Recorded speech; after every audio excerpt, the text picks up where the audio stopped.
Joining us in studio is Florida Governor Ron DeSantis. Governor, thanks for being here and taking Thanks the time. for having me. Mr. President, back at the state fair, what does it feel like to be back in Iowa and see all these Iowans? I love it. I love the crowd. Look at this crowd. I mean, it's a record crowd. It's a great honor. Iowa lawmakers passed a bill to address chronic absenteeism in schools. What was the first thing you thought of when you saw that poll?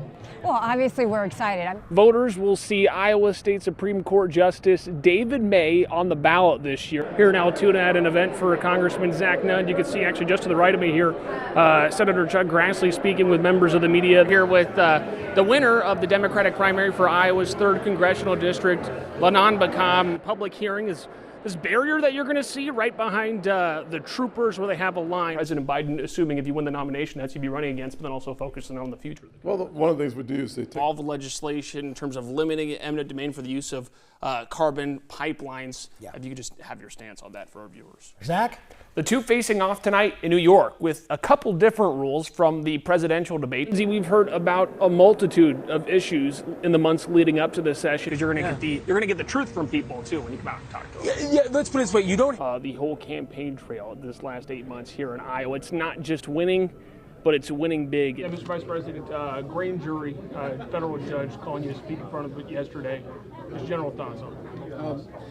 Well, I'm limited in what I can say about the grand jury's proceedings. And then there were two, well, at least on the debate stage tonight. So named after the current president, wherever your father is now, too. Is that what? No, no, he's not my president. How long are you guys from Canada, right? Too, so. Yeah. So how long have you guys? Ron DeSantis lies, Becca. We were hearing that a lot. Oh my gosh, if that were a drinking game, I couldn't be doing this interview right now. She said it over and over and over again. Not going to that as well. Like we had heard too, there's Trump vehicles out here. That was Gary Loeffler. He lost in the primary for Congressional District 3 to Zach Nunn. Side note there for you. Chris, that's all I need from you right now, but congratulations. We'll let you get back to celebrating. Thank you. Appreciate it. Thank you. He had said he's buying everybody free routed drinks in there too, so I think he's got his hands tied for the next couple of minutes here. Elias. Sure, thank you very much. real softballs today. I know there was a lot to get over. I apologize. Okay. Another hurdle all school districts are trying to overcome is absenteeism. Lawmakers attempted to solve the problem last session, but are now rethinking their fix. WHO 13's Zach Fisher explains why. Iowa lawmakers passed a bill to address chronic absenteeism in schools, but now charges are piling up in Polk County and around the state, and they're looking to reverse course. This bill is a result of hearing feedback. I'm going to thank you for going back and rectifying a horrible piece of legislation in the first place. My goodness, it even made it in the condition of the guard speech. We request an exception to the current chronic absenteeism law. Chronic absenteeism is defined as a student missing 10% of a grading period. 15% requires school engagement meetings and a mail notice to the county attorney and guardian. 20% is when the county attorney will file charges. The goal is not to punish parents.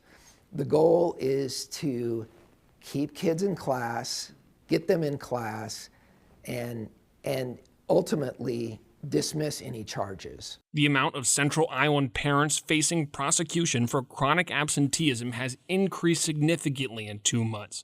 Des Moines Public Schools has 72 parents in truancy court. West Des Moines has 19. Ankeny Community Schools, 12. Johnston, 6. Sadell, 5 parents. And Southeast Polk and Urbandale have 2 parents each, bringing the total charged by the Polk County Attorney to 118 as of February 10th. There were only a total of 15 charged in Polk County in December of last year. My initial thought is that obviously the intent is working. We're getting at some of those parents and children. But my question is, are they all for the right reason? So this allows the school district to determine that reason. In the House chamber, Speaker Grassley says the door's not closed on fixing the current law. I'd be open to that conversation. I think we have to be thoughtful in how we do that and make sure that we are providing that local level of flexibility. The new bill in the Senate gets rid of school engagement meetings if the students' grades are good, no more mail notices to guardians, and the bill also clarifies that absences for military applicants' funerals and weddings are excused. School leaders are eager to see some refinement to give schools more control and shoulder less of the burden. I think that that's where it got a little bit clunky for folks, is just some of the requirements within that law, the expectations in terms of the number of meetings, in terms of the mailings, in terms of all that. There was a considerable amount of time spent on that. Now, with the bill moving out of the Education Committee in the Senate, it's eligible for floor debate. Now, there's not a companion bill in the Iowa House, but there's still a long time left in the session. At the Iowa State House, Zach Fisher, WHO 13 News. WHO 13 Zach Fisher joins us live outside the state Supreme Court building, and Zach, an Iowa justice is also on the ballot. Voters will see Iowa State Supreme Court Justice David May on the ballot this year, along with judges both in the Court of Appeals and district courts. They're on the back side of the ballot, and the majority of voters I talked with today skip the back. I wasn't familiar about it, but I just did the front. That's where I get lost at. Yeah, I was more aware of the front page. I like to know who I'm voting for. You know, I wasn't, and I feel disappointed by that. These retention votes are a little different than voting for a political candidate. There's no opponent. Voters only decide if the justice or judge should keep the role or not. So there's no political ads or mailers for these votes. Now, all three voters that I talked with on camera today were interested in some type of materials that they could see about the justices and judges that are up for retention. The Iowa State Bar Association every election year sends out a performance review to all active members of the state bar, asking them to rank those that are up for retention, asking for rankings on a scale of 1 to 5 on certain categories. Now, here's the review of Justice May.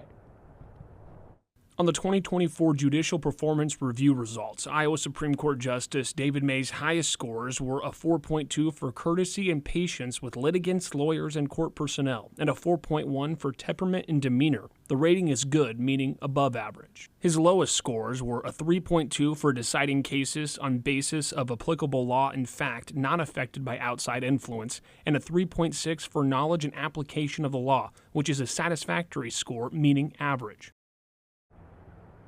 There have only been 3 justices in the history of the retention system in the state that have lost a vote to retain. All 3 from 2010. This is right after the state Supreme Court ruled that the state constitution protects same-sex marriage rights. These 3 were in favor of that ruling and then lost their retention votes. Now, the Iowa judicial branch doesn't want voters to be making decisions on justices and judges based off of political policy, rather their interpretation of the law. If you want to talk about political policy, they want you to vote in or vote out legislators.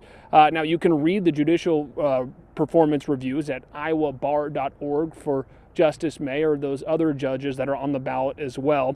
But only 3 justices have lost retention votes since 1962. Aaron, last note about Justice May, he was in the majority opinion back in May of 2023 by the state Supreme Court to allow the abortion law to take an effect. Now, in that performance review as well, I will add that he was voted to be retained by 67%, around 250 people, lawyers voting in that. Okay, one of many things we will be covering this coming election. Thanks so much, Zach. Let's go live to our Zach Fisher. Zach, a lot of emotions behind this bill. Absolutely, Lindsay. This whole week's been full of it, as the bills in both chambers weren't introduced until just a week ago at 5 p.m. last Thursday. So you mentioned the crowds. We'll show you a look at it right here. The public hearing is this barrier that you're going to see right behind the troopers where they have a line, and there's a little rope set up in front. People have went away for the time being. I'm hearing that protesters are going to be back in mass around 1 p.m. But let's go ahead and show you the video from earlier today. This is the largest protest I've ever seen at the State House in my 4 sessions that I have been covering it. A lot of people very passionate today. People were lining up quite literally all the way around the building to get in at around 8:30 this morning. That public hearing, it actually started at 10 and it went on for an hour, 9:30 went on for an hour and a half, so it ended at 11. So just go ahead and take a listen to some of the arguments that was heard. Support of this bill has been characterized as being unkind, uncompassionate, and unloving, as well as a denying of civil rights. Having read it, I don't see any of that included in the bill. With liberty and justice for all, except for transgender people. The people who conditioned me into believing I was transgender were not just friends looking to help me. They were adults I trusted to guide me in the right direction when I was insecure and suicidal. Instead, I was told I may have been born in the wrong body. Today is my 18th birthday. I stand before you fighting for the same basic civil rights that every Iowan deserves by humanely asking you to vote against this bill. There's around a list of 160 people that were set to speak today. Around 45 of them got to speak. There was only 23 people in favor of the bill that came to speak here publicly. Obviously, a lot of the protest here, too, was people against this legislation advancing. And Lindsay, just to lay the groundwork for what the rest of the day could look like, I'm told that this bill will be taken up in the Senate chamber first. There's a rule that has been set that debate will have a hard stop at 3 p.m. because the Republicans have the majority. They're able to change the rules that way. It's a tactic to get Democrats out of caucus and get to the debate floor. And once it passes through the Senate, then it will go over to the House chamber, where both parties actually just started caucusing now at the top of the noon hour. So their debate won't be probably until the evening shows later tonight. But we'll keep you updated then on the WHO 13 News at 4, 5, and 6. Lindsay. Okay, our Zach Fisher live from the State House. We'll have more reporting on this later today. Thanks so much, Zach.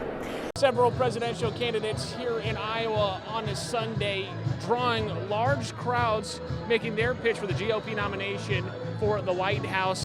Ron and Casey DeSantis at the Jethros in West Des Moines for a Never Back Down campaign rally. After the event, I asked Florida's governor about his confidence to gain voters as candidates drop out. You view them as points that are yours. Oh, people are so gettable, and that's the thing. We really view it as what's happening on the ground with these caucus commits. I think today they probably got over 100 commitments to caucus just on this one thing. We have tens of thousands in the bag, and I mean, having been here, caucuses are hard to poll, and the results are usually different. And so we're really focusing on lining up those people, building that organization, and then turning people out. An hour before that event, former UN Ambassador Nikki Haley holding a town hall at Manning Ag in Waukee, just 15 minutes down the road.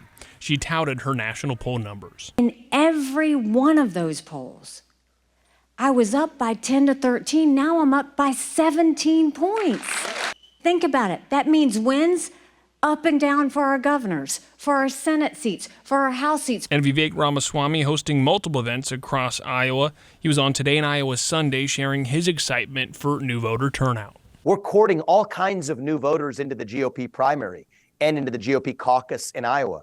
Young voters like those college students I was doing push-ups with. Libertarians, who I love across the state, independents. So that wraps up another busy weekend here in our state on the campaign trail, with over a month away from the Iowa caucuses and that presidential debate taking place at Drake on January 10th. In West Des Moines, Zach Fisher, WHO 13 News.